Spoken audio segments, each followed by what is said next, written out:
Hi friends, എല്ലാവർക്കും നമസ്കാരം. അപ്പോൾ ഇന്ന് ഞാൻ പറയുന്നത് പ്രായപൂർത്തിയായിട്ടുള്ള എല്ലാ സ്ത്രീയും പുരുഷനും അവരറിഞ്ഞോ അറിയാതെയോ വളർത്തിയെടുത്തിരിക്കുന്ന ഒരു പാറ്റേൺ ഉണ്ട്, പ്രത്യേകിച്ചും ലൈംഗികതയിൽ. അപ്പം നമ്മുടെ ആരോഗ്യത്തിൻ്റെ കാര്യത്തിലും സന്തോഷത്തിൻ്റെ കാര്യത്തിലും ലൈംഗികതയുടെ കാര്യത്തിലും ഒക്കെ തന്നെ നമ്മുടെ എല്ലാ ബന്ധങ്ങളിലും ഈ പാറ്റേണാണ് വർക്കൗട്ട് ചെയ്യുന്നത്. ആക്ച്വലി നമ്മുടെ ഒരു ഹാബിറ്റാണ് ഈ പാറ്റേൺ. അതിനു മുമ്പ് ഈ ചാനൽ ആദ്യമായിട്ട് കാണുവാണെങ്കിൽ ഒന്ന് ലൈക്ക് ചെയ്യണം, സബ്സ്ക്രൈബ് ചെയ്യണം, കൂട്ടുകാർക്ക് ഷെയർ ചെയ്യണം കേട്ടോ. ഇപ്പോൾ ചില സ്ത്രീകളെ കാണുമ്പം പുരുഷന്മാർക്ക് അവരെ കാണാനും സംസാരിക്കാനും അവരുടെ ഒരു പ്രത്യേക ആകർഷണം തോന്നും. എന്നാൽ ചിലവരെ കാണുമ്പോൾ അങ്ങനെയല്ല. ചിലരെ കാണുമ്പോൾ ഒരു ആകർഷണവും ഇല്ല, അവരോട് സംസാരിക്കാൻ യാതൊരു താല്പര്യവും തോന്നത്തില്ല. എങ്ങനെയെങ്കിലും അവരിൽ നിന്ന് വിട്ടുപോയാൽ മതിയെന്ന് തോന്നും. അവരെ കാണാതിരുന്ന അത്രയും നല്ലതെന്ന് തോന്നും. അതുപോലെ തന്നെ പുരുഷന്മാരുമുണ്ട്. ചിലവരോട് ഒട്ടും ആകർഷണം തോന്നത്തില്ല, എന്നാൽ ചിലവരോട് അങ്ങനെയല്ല. നമുക്കൊരു വല്ലാത്ത ഒരു അടുപ്പം തോന്നും, കൂടുതൽ നേരം സംസാരിക്കാൻ തോന്നും. അവരെ വീണ്ടും വീണ്ടും അവരെ കാണാനും എന്നാൽ ഒന്ന് വിളിക്കാനും ഒക്കെ തോന്നും. യഥാർത്ഥത്തിൽ ഒരു പോസിറ്റീവ് വൈബ്രേഷൻ അവിടെ ഫീൽ ചെയ്യും ചിലവരെ കാണുമ്പോൾ. അതിന് സൗന്ദര്യമായിട്ടോ പണമായിട്ടോ വിദ്യാഭ്യാസമായിട്ടോ ഒന്നും ഒരു ബന്ധവുമില്ല. ഞാൻ ഈ പറഞ്ഞ കാറ്റഗറി എല്ലാ വിഭാഗത്തിലുമുണ്ട്. അപ്പോൾ ഈ പറയുന്ന നെഗറ്റീവും പോസിറ്റീവും ഒക്കെ ലൈംഗികതയിലുമുണ്ട്, സ്ത്രീയിലും പുരുഷന്മാരിലുമുണ്ട്. ചില ആൾക്കാർക്ക് ഈ സെക്സ് എന്ന് കേൾക്കുമ്പോൾ തന്നെ എന്തോ ഒരു നെഗറ്റീവായിട്ടുള്ള ഫീലിങ്സാണ്. അതുമായിട്ട് ബന്ധപ്പെട്ടിട്ടുള്ള ചിന്തകൾ, ഫാൻറ്റസികളൊന്നും അവർക്ക് ആസ്വദിക്കാൻ പറ്റുന്നില്ല. എന്ന് വെച്ചാൽ ലൈംഗികപരമായിട്ടുള്ള കാര്യത്തിൽ കുറച്ച് ഫ്രസ്ട്രേഷൻ അനുഭവിക്കുകയും അത് പ്രകടിപ്പിക്കുകയും ചെയ്യുന്നവരാണ് ഈ കൂട്ടർ. എന്നാൽ ചിലരങ്ങനല്ല. അവരോട് സംസാരിക്കുമ്പോൾ തന്നെ എന്തോ ഒരു പോസിറ്റീവ് എനർജി ഫീൽ ചെയ്യും. തന്നെയല്ല, നമുക്ക് അവരോടൊരു പ്രത്യേക അടുപ്പം തോന്നുന്നു, ഒരിഷ്ടം തോന്നുന്നു, അതുപോലെ കാര്യങ്ങളൊക്കെ തുറന്ന് പറയാമെന്ന് തോന്നുന്നു. എന്ന് വെച്ചാൽ ലൈംഗികതയൊക്കെ വളരെ പോസിറ്റീവായിട്ട് കാണുന്ന ആൾക്കാർ. അവരെ സംബന്ധിച്ച് ഇത് വളരെ നാച്ചുറലായിട്ടുള്ള കാര്യമാണ്, സന്തോഷമുള്ള കാര്യമാണ്, അതുപോലെ ആരോഗ്യമുള്ള കാര്യമാണ്. ചുരുക്കി പറഞ്ഞാൽ ഇതുമായിട്ട് ബന്ധപ്പെട്ട കാര്യങ്ങൾ കേൾക്കുന്നത് അവർക്കൊരു സുഖമാണ്. ചില സ്ത്രീകളെ നിങ്ങൾ ശ്രദ്ധിച്ചിട്ടുണ്ടോ? ഒട്ടും വികാരമില്ലാത്ത ഫ്രസ്ട്രേറ്റഡ് ആയിട്ടുള്ളൊരു പുരുഷനെ നല്ല രീതിയിൽ വികാരമുള്ള ഒരാളാക്കി, സന്തോഷമുള്ള ഒരാളാക്കി മാറ്റാൻ ഒരു സ്ത്രീ വിചാരിച്ചാൽ സാധിക്കും. ഇപ്പം നമ്മളിൽ ചൂടുണ്ടെങ്കിലേ അത് മറ്റൊരാൾക്ക് പകർന്നു കൊടുക്കാൻ പറ്റൂ, അല്ലെങ്കിൽ നമുക്ക് കളി അറിയാമെങ്കിലേ നമുക്ക് മറ്റൊരാളെ കളിപ്പിക്കാൻ പറ്റൂ. യഥാർത്ഥത്തിൽ പുരുഷൻ്റെ ലൈംഗികത എന്ന് പറയുന്നത് സ്ത്രീകളുടെ ശരീരവും അതിനെക്കുറിച്ചുള്ള ഓർമ്മകളുമാണ്. അതുപോലെ സ്ത്രീയുടെ ലൈംഗികതയും പുരുഷനുമായിട്ട് ബന്ധപ്പെട്ട് കിടക്കുന്നു. ചുരുക്കി പറഞ്ഞാൽ മറ്റുള്ളവരെ കൊണ്ടാണ് നമ്മൾ ലൈംഗികത ആസ്വദിക്കുന്നത്. സ്വയംഭോഗത്തിനാണെങ്കിലും ആ ഓർമ്മയുണ്ട്. ഞാനിത് പറയാൻ കാരണം, ഈ അടുത്ത സമയത്ത് ഞാനൊരു ആൻറ്റിയെ പരിചയപ്പെട്ടു. ആക്ച്വലി അവർക്കൊരു 50 വയസ്സിന് മുകളിലുണ്ട്. എന്നാൽ പോലും അവരെ കണ്ടാൽ അത് പറയില്ല. കണ്ടാൽ ഒരു 35 വയസ്സ് മാക്സിമം പറയും. എന്ന് വെച്ചാൽ വളരെ ഹാപ്പി ആയിട്ടുള്ള, എനർജറ്റിക് ആയിട്ടുള്ള, ഹെൽത്തി ആയിട്ടുള്ള ഒരു പേഴ്സണാലിറ്റി. അപ്പോൾ അങ്ങനെയുള്ള ഒരാളെ പരിചയപ്പെടുമ്പം അവരുടെ വൈബ്രേഷൻ ഓഫ് പാറ്റേൺ, ഞാൻ നേരത്തെ പറഞ്ഞൊരു പാറ്റേൺ ഉണ്ടല്ലോ, അവരുടെ ലൈഫ് സ്റ്റൈലിൻ്റെ പാറ്റേൺ എന്താണെന്നറിയാനുള്ള ഒരു ആകാംക്ഷയുണ്ടല്ലോ. ആ ആകാംക്ഷ എനിക്കും തോന്നി. അപ്പം ഞാനിവിടെ പറയുന്നത് അവരുടെ സൗന്ദര്യത്തെക്കുറിച്ചോ അല്ലെങ്കിൽ നിറത്തെക്കുറിച്ചോ അവരുടെ സമ്പത്തിനെക്കുറിച്ചോ ഒന്നുമല്ല. അവരുടെ ആ മനസ്സിൻ്റെ എനർജിയെക്കുറിച്ചാണ് ഞാൻ ഈ പറയാൻ ഉദ്ദേശിക്കുന്നത്. എന്ന് വെച്ചാൽ ഇവരെ സംബന്ധിച്ച് എല്ലാത്തിനെയും ആസ്വദിക്കുന്ന, എല്ലാത്തിനെയും ഉൾക്കൊള്ളുന്ന ഒരു രീതി വളരെ റെയറായിട്ടേ അങ്ങനെയുള്ളവർ കാണാൻ പറ്റൂ. അപ്പോൾ ഇവരെ സംബന്ധിച്ച് സാധാരണ ഒരു സ്ത്രീയെപ്പോലെ തന്നെ ഫാമിലിയും മക്കളും പ്രശ്നങ്ങളും പ്രാരാബ്ദങ്ങളും വിഷയങ്ങളും ഒക്കെ ഉണ്ട്. നമുക്കതിനെക്കുറിച്ചൊന്നും പറയണ്ട. നമ്മളെ എല്ലാവരും ഇഷ്ടപ്പെടണം, നമ്മളെ എല്ലാവരും നോക്കണം. ആക്ച്വലി നമുക്ക് എല്ലാവർക്കും ഒരു ആഗ്രഹമുണ്ട്, മറ്റുള്ളവർ നമ്മളെ ആകർഷിക്കണമെന്ന്. കൊച്ചിലെ മുതലേ ഉണ്ട്. അതുകൊണ്ട് തന്നെ നമ്മൾ പ്രകൃതി നോക്കിയാൽ എല്ലാം സുന്ദരമാണ്. കൊച്ചുകുട്ടികളെ നോക്ക്, എല്ലാ കൊച്ചുകുട്ടികളും സുന്ദരന്മാരും സുന്ദരികളുമാണ്. അതുപോലെ കൗമാരത്തിലാണല്ലോ കൂടുതൽ ആകർഷണം ഉണ്ടാക്കിയെടുക്കാൻ നോക്കുന്നത്. അതുകൊണ്ട് തന്നെ നമ്മുടെ എല്ലാവരുടെയും നേച്ചർ അതാണ്. എന്നാൽ ചില ആൾക്കാരിൽ തുടർന്ന് അങ്ങോട്ട് അത് നഷ്ടപ്പെട്ടു പോകുന്നു. എന്നാൽ ചില ആൾക്കാർക്ക് എത്ര സാഹചര്യം മാറിയാലും പ്രായം ചെന്നാലും ഒക്കെ തന്നെ അവർക്ക് ആകർഷണം നിലനിർത്താനുള്ള കഴിവുണ്ട്. അപ്പോൾ ആ ആൻറ്റി അവരുടെ സന്തോഷത്തിൻ്റെ ആരോഗ്യത്തിൻ്റെയൊക്കെ രഹസ്യമാണ് പറയുന്നത്. എന്ന് വെച്ചാൽ അവരുടെ ജീവിത ലക്ഷ്യമെന്ന് പറയുന്നത് ഓപ്പോസിറ്റ് സെക്സിനെ അട്രാക്റ്റ് ചെയ്തുകൊണ്ടിരിക്കണം.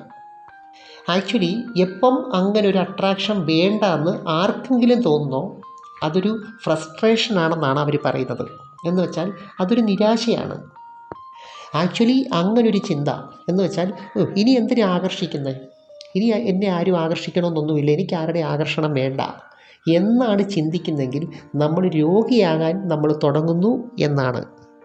അപ്പോൾ ഇവരുടെ ഒരു പാറ്റേൺ ഓഫ് ലൈഫ് എന്താണെന്ന് വെച്ചാൽ എല്ലാവരും ആകർഷിക്കണം, ചെറുപ്പക്കാരും പ്രായമുള്ളവരും എല്ലാവരും.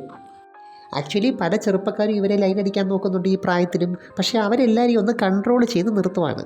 ഇനി ആരെങ്കിലുമായിട്ട് ഇഷ്ടപ്പെട്ട് കളിച്ചാൽ പോലും 1-2 പ്രാവശ്യം, അതിൽ കൂടുതലില്ല. അപ്പോൾ അവർ പറയുന്ന ഇതാണ്, നമുക്ക് എന്തിനോടെങ്കിലും ഒരു പ്രണയം വേണം, എങ്കിലേ ഒരു സന്തോഷമുണ്ടാകത്തുള്ളൂ. ചിലവരുടെ പ്രണയം ലൈംഗികതയോടാണ്, ചിലർക്ക് അങ്ങനെയല്ല, പണത്തിനോടാണ് പ്രണയം, ചിലർക്ക് മറ്റെന്തെങ്കിലും ആക്ടിവിറ്റീസിനോടാണ് പ്രണയം, ചിലർക്ക് അങ്ങനെയല്ല, ഇതിനോടൊന്നിനോടും ഒരു പ്രണയമില്ല, സ്വന്തം ശരീരത്തിനോട് പോലും പ്രണയമില്ലാത്തവരുണ്ട്. എന്നാൽ ചില സ്ത്രീകളും പുരുഷന്മാരും സ്വന്തം ശരീരത്തെ പ്രണയിക്കുന്നവരുണ്ട്. ഓരോ അവയവങ്ങളെയും പ്രത്യേകം പ്രണയിക്കുകയും അതിനെ ആസ്വദിക്കുകയും ചെയ്യുന്നവരുണ്ട്. നമ്മുടെ ഈ ആൻറ്റി അതുപോലെ സ്വന്തം ശരീരത്തെ സ്നേഹിച്ച് മറ്റുള്ളവരെ കൊണ്ട് ആകർഷിപ്പിക്കുന്നു. പക്ഷെ അവരെ സംബന്ധിച്ച് ഈ പ്രണയം എന്ന് പറയുന്നത് അവരെ സ്വന്തമാക്കാനോ അല്ലെങ്കിൽ എന്തെങ്കിലും കാര്യം സാധിക്കാനോ അല്ലെങ്കിൽ മറ്റൊരാളുടെ ജീവിതം തകർക്കുന്ന രീതിയിലോ അങ്ങനെയൊന്നുമല്ല. അതുകൊണ്ട് തന്നെ ഒരു ലിമിറ്റ് വെച്ചുകൊണ്ടാണ് അവർ ബന്ധപ്പെടുന്നത്. അപ്പം ഞാൻ ഈ പറഞ്ഞ ആൻറ്റിയെക്കുറിച്ച് ഏകദേശം ഒരു ഐഡിയ കിട്ടിയല്ലോ. എന്ന് വെച്ചാൽ ഇലയ്ക്കും മുള്ളിനും കേടില്ലാത്ത രീതിയിൽ ആരെയും ബുദ്ധിമുട്ടിക്കാതെ സന്തോഷമായിട്ടിരിക്കണം, ഹാപ്പി ആയിട്ടിരിക്കണം, അതുപോലെ ആരോഗ്യമായിട്ടിരിക്കണം, സ്വന്തം ശരീരത്തെ സ്നേഹിക്കണം, അതുപോലെ തന്നെ മറ്റുള്ളവരെ ആകർഷിക്കണം, ആ രീതിയിലുള്ള ഒരു ലൈഫ് സ്റ്റൈല്. പക്ഷേ ഇതിനകത്തൊരു ചെറിയ ട്വിസ്റ്റ് ഉണ്ട് കേട്ടോ. ഈ അടുത്ത സമയത്ത് ആൻറ്റി ഒരു യുവാവിനെ പരിചയപ്പെട്ടു. അവരിടയ്ക്കിടയ്ക്ക് സംസാരിക്കുകയും വിളിക്കുകയും ഒക്കെ ചെയ്യും. അപ്പോൾ ഒരു ദിവസം അവൻ്റെ നിർബന്ധത്തിൽ, ആദ്യമൊക്കെ പുള്ളിക്കാരി ഒഴിവാക്കി, എന്നാലും അവൻ്റെ നിർബന്ധത്തിൽ അവനുമായിട്ട് ബന്ധപ്പെട്ടു. ആക്ച്വലി ഞാൻ ഇനി പറയുന്ന കാര്യങ്ങളൊക്കെ ഇവരെന്നോട് പറഞ്ഞ കാര്യമാണ്. പക്ഷേ 2 ദിവസം കഴിഞ്ഞപ്പോൾ ആൻറ്റിക്ക് വീണ്ടും ഇവനെ വേണം, എന്ന് വെച്ചാൽ ഇവനുമായിട്ട് ബന്ധപ്പെടണം. അപ്പോൾ അവരെന്നെ മീറ്റ് ചെയ്യാൻ കാരണം തന്നെ ഇതാണ്. എന്ന് വെച്ചാൽ ഇതുവരെ ഇല്ലാത്ത അല്ലെങ്കിൽ ഇതുവരെ തോന്നാത്ത ഒരു തരം അഭിനിവേശം. നേരത്തെ അവർ പലരുമായിട്ടും ബന്ധപ്പെട്ടിട്ടുണ്ട്, പക്ഷേ അവരോടൊന്നും തോന്നാത്ത ഒരു പ്രത്യേക ഒരു അനുഭൂതി ഇവനോട് തോന്നുന്നു. എന്നാൽ എന്തുകൊണ്ടാണ് ഇവനോട് മാത്രം ഇങ്ങനൊരു അനുഭൂതി തോന്നുന്നത് ഇവർക്ക് അങ്ങോട്ട് പറയാൻ പറ്റുന്നില്ല. എന്ന് വെച്ചാൽ ഇതുവരെയുള്ള രീതി ഞാൻ നേരത്തെ പറഞ്ഞല്ലോ, അവരൊരാളുമായിട്ട് ബന്ധപ്പെടുവാണെങ്കിൽ തന്നെ അല്ലെങ്കിൽ ഫ്രണ്ട്ഷിപ്പ് ഉണ്ടാക്കുവാണെങ്കിൽ തന്നെ ഒരു ലിമിറ്റ് വെച്ചുകൊണ്ട് മാത്രമേ അടുക്കത്തുള്ളൂ, അല്ലെങ്കിൽ കൂടുതലായിട്ട് അവരുടെ ജീവിതത്തിലോട്ട് അവരെ ആരെയും അടുപ്പിക്കില്ല. പക്ഷേ ഇവിടെ അങ്ങനല്ല, ഇവനെ കൂടുതലും വിളിക്കുക, ഒരു പൊസസീവ്നെസ്. എന്ന് വെച്ചാൽ ഈ ഒരാളിൽ മാത്രം എന്തോ ഒരു ആകർഷണം കൂടുതലായിട്ട് കാണുന്നു. ഇപ്പോഴും അവർ ഇടയ്ക്കിടയ്ക്ക് ബന്ധപ്പെടുന്നുണ്ട്. ഇനി ഒരു ദിവസം അവന് അങ്ങനെ ബന്ധപ്പെടാൻ പറ്റാതെ വന്നാൽ ഇവരുടെ മനസ്സ് അസ്വസ്ഥമാകുന്നു, നിരാശ ഉണ്ടാകുന്നു. അതുപോലെ ഇപ്പം ഇവനെ വിളിച്ചിട്ട് കിട്ടിയില്ലെങ്കിൽ അവർ സംശയിക്കുന്നു, ഇവൻ നഷ്ടപ്പെട്ടു പോകുമോ എന്നുള്ളൊരു ആശങ്കയുണ്ടാകുന്നു. എന്ന് വെച്ചാൽ ഇതുവരെ ഉണ്ടായിരുന്ന ഒരു ബാലൻസ് ഉണ്ടല്ലോ, അത് നഷ്ടപ്പെടുന്നു എന്നുള്ള ഒരു തോന്നൽ, എന്ന് വെച്ചാൽ ഒരു തുടക്കം. അപ്പം ഇവരുമായിട്ടുള്ള ഡിസ്കഷനിൽ നിന്ന് നമുക്ക് മനസ്സിലായിട്ടുള്ളത്, അവർ ഫസ്റ്റ് ടൈം ഇവനുമായിട്ട് ചെയ്തല്ലോ, ആ സമയത്ത് അവർക്ക് സ്വർഗീയമായിട്ടുള്ള ഇതുവരെ കിട്ടാത്ത ഒരു രതിമൂർച്ചയായിരുന്നു അവരനുഭവിച്ചത്. എന്ന് വെച്ചാൽ ബന്ധപ്പെടുന്ന സമയത്ത് ഇവൻ ചെയ്യുന്ന ചില രീതികൾ ഇവരെ ആനന്ദത്തിൻ്റെ കൊടുമുടിയിലെത്തിക്കുന്നു.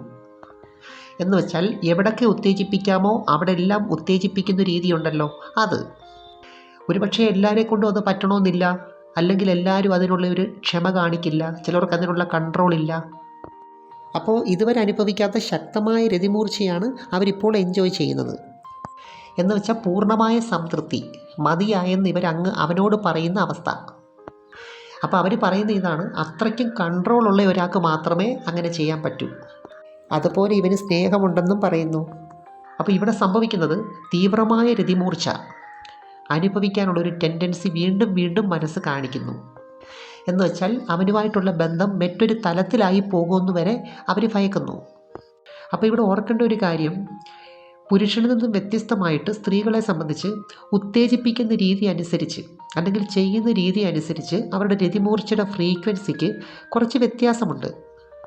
എന്ന് വെച്ചാൽ ഓരോ സമയങ്ങളിലും ഓരോ വ്യക്തിയിൽ നിന്നും കിട്ടുന്ന അനുഭവം വ്യത്യാസമാണ്. അതുപോലെ ഈ ആൻറ്റിയെ സംബന്ധിച്ച് സമയം കൂടുതലെടുത്ത് ചെയ്യുന്ന രീതിയോടാണ് ഇഷ്ടം. ഭാഗ്യവശാൽ ഇവിടെ അവനും അങ്ങനെ തന്നെ ആയിരുന്നു. അവനും ഇച്ചിരി സമയം കൂടുതലെടുത്ത് എൻജോയ് ചെയ്യുന്ന ആളാണ്.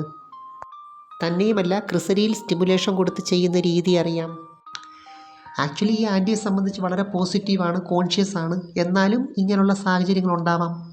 ഇവിടെ ശരീരവും മനസ്സും ഒന്നിച്ചുള്ള ഒരു പ്രവർത്തനത്തിൻ്റെ ഫലമാണ് ഇങ്ങനെയുള്ളൊരു ഇമോഷൻ ആൻറ്റിക്ക് തോന്നുന്നത്. ആക്ച്വലി നമ്മുടെ മനസ്സ് പൂർണ്ണമായും നമ്മുടെ നിയന്ത്രണത്തിൽ തന്നെയാണ് എപ്പോഴും എന്ന് പറയാൻ പറ്റില്ല. ചില സിറ്റുവേഷനിൽ ചില കൺഫ്യൂഷൻസ് ഒക്കെ ഉണ്ടാവാം. ഒരു പക്ഷേ ഇത് അവരുടെ ഒരു ഫസ്റ്റ് എക്സ്പീരിയൻസ് ആയതുകൊണ്ടാണ് അവർ ഇങ്ങനൊരു കൺഫ്യൂഷൻ ഉണ്ടായത്. അപ്പോൾ ഈ ഒരു സാഹചര്യം എന്ന് വെച്ചാൽ ഇവനോടുള്ള ഈ ഒരു അറ്റാച്ച്മെൻറ്റ് അവരെങ്ങനെ കൈകാര്യം ചെയ്യും എന്നതിനെ അനുസരിച്ചിരിക്കും പിന്നീടുള്ള അവരുടെ ഹാപ്പിനെസ്. എനിവേ, നമുക്ക് മറ്റൊരു വീഡിയോയുമായി വീണ്ടും കാണാം. അപ്പോൾ നിങ്ങൾ ഈ ചാനൽ സബ്സ്ക്രൈബ് ചെയ്തില്ലെങ്കിൽ ഒന്ന് സബ്സ്ക്രൈബ് ചെയ്യണം, ലൈക്ക് ചെയ്യണം, അയക്കാൻ പറ്റുന്ന കൂട്ടുകാർക്കൊന്ന് അയച്ചു കൊടുക്കണം കേട്ടോ. Thanks for watching. See you next time. By.